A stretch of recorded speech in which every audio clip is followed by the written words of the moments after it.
And this is why I think it's actually fair to say that one of the critiques of Russia invading Ukraine is not only that it's bad for the people of Ukraine, that Ukrainian people are dying, that Russians are dying. You know, young Russian men don't want to die either in this war. But obviously, it's Ukrainians who are dying, and they are the majority of people being killed, and that's awful for the people of Ukraine. But another very real critique to be made of Russia from an anti-war leftist perspective is that this actually, in some ways, is very good for U.S. imperialism and NATO. Because as Condoleezza Rice, the war criminal and Iraq war architect of the George W. Bush administration, as she said in a recent interview on Fox News, she boasted that the Russian invasion of Ukraine has helped to unify NATO more than she's ever seen it unified in history. And that's true. I mean, that's an unfortunate reality, is that, you know, we can criticize Russia for helping to strengthen Western imperialism with this and strengthen these warmongering elements that now say that not only should NATO expand, but Germany should remilitarize. Let's think about this for a second. What happened last time Germany remilitarized? And they're saying that Germany should remilitarize and send weapons to Ukraine, where neo-Nazis play a significant role in the security forces. I mean, we've even seen Michael McFaul, the former U.S. ambassador to Russia and inveterate war hawk. He said in a recent interview on TV, he said that Putin is worse than Hitler, who's responsible for tens of millions of deaths, probably the worst war criminal in history. And we now see people whitewashing Adolf Hitler. There was a former member of the Berlin parliament who was part of the Pirate Party, who had this Twitter thread recently that went viral, where he was whitewashing Hitler and saying that Putin is basically crazier than Hitler. So we are literally at the point where German politicians are whitewashing Hitler, and Germany is remilitarizing, and Japan is remilitarizing. Japan, by the way, also imposed sanctions on Russia. These are the classical fascist powers are remilitarizing and sending weapons to Ukraine and whitewashing Hitler.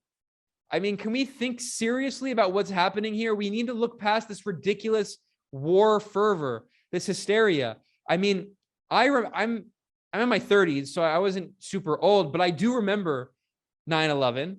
I do remember the immediate post 9/11 era. And this reminds me so much of this hysterical war fervor that we saw in the United States at the time. And let's not forget the horrible decisions that the US government took after 9/11 that are responsible for so many of the crises around the world that we are seeing today. And let's think critically and cautiously about what the US and NATO and the EU are doing now, escalating in Ukraine, because we can have very serious consequences in the years to come. Just as the US support for the Mujahideen in Afghanistan gave birth to Al-Qaeda and the Taliban, just as the war on terror helped spread these terrorist groups around West Asia and South Asia and Northern Africa, there's a very real possibility of this insurgency that the CIA is supporting in Ukraine. Very, very quickly here, this is an article that was just published by Yahoo News that, again, I mean, this is as mainstream as it gets. This is Yahoo News about how the CIA has been training these paramilitary groups in Ukraine. This is in Kiev. They were training these paramilitaries, and what percentage of them were Nazis? What percentage of them were these far-right nationalists? And here's an article that Yahoo News published even before that on January 13th, titled "CIA-trained Ukrainian paramilitaries may take central role if Russia invades."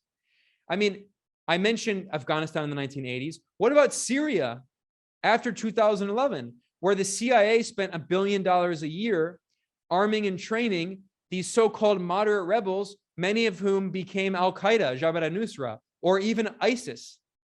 And the current national security advisor, Jake Sullivan, who used to be a national security advisor for Hillary Clinton when she was Secretary of State in the first Obama administration, We have a leaked email from him to Hillary Clinton that was published by WikiLeaks, and Julian Assange is a political prisoner because of this.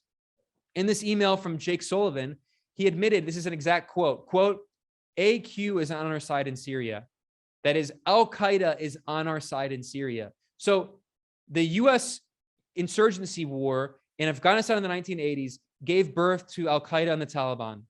The US CIA insurgency war in Syria helped give birth to ISIS, along with the US-Iraq war, helped give birth to ISIS. And we now could be seeing the very real possibility of this insurgency in Ukraine giving birth to neo-Nazi fascist terrorist groups that carry out terrorist attacks in the West.